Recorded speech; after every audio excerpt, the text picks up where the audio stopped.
Un vrai chrétien, lorsqu'il pêche, son cœur bat. Il est mal à l'aise. Mais lorsque tu commences à être à l'aise dans le péché, quand tu commences à comprendre, tu es confortable dans le mal, tu as perdu ton réveil. Lorsqu'on est réveillé, la conscience fonctionne. Tu parles mal à quelqu'un, tu sens que tu as mal fait. Tu as une mauvaise attitude, tu sens pourquoi j'étais comme ça. Tu penses une mauvaise chose, pourquoi j'ai pensé ça. Lorsque le réveil est au maximum, on devient sensible. Des fois, je vois certaines femmes, tu la regardes vraiment, elle est mal habillée comme une prostituée, mais n'est pas consciente. Comment quand tu portes une jupe, toutes tes cuisses sont dehors, tout ton corps se voit, mais tu ne te vois même plus dans le miroir, que c'est bizarre.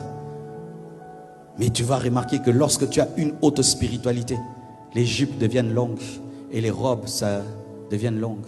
Mais quand on perd la sensibilité, ça devient court, ça devient moulant. Plus on perd, plus que ça devient moulant.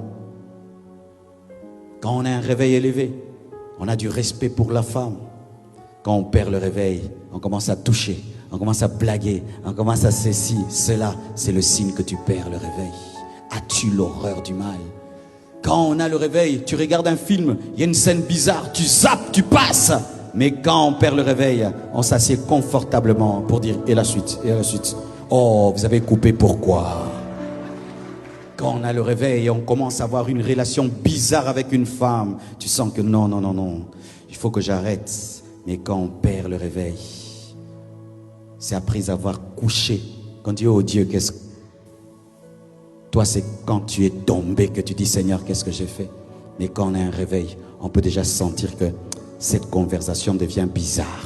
Ça devient bizarre et on s'en va. Mais toi, c'est dans la chambre à coucher que tu te rends compte que tu as péché.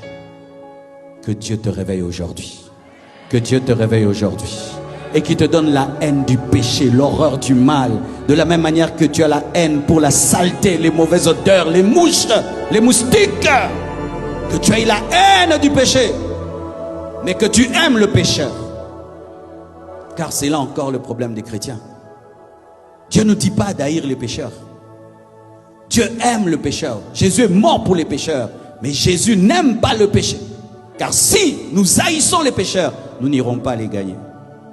Nous n'irons pas leur parler.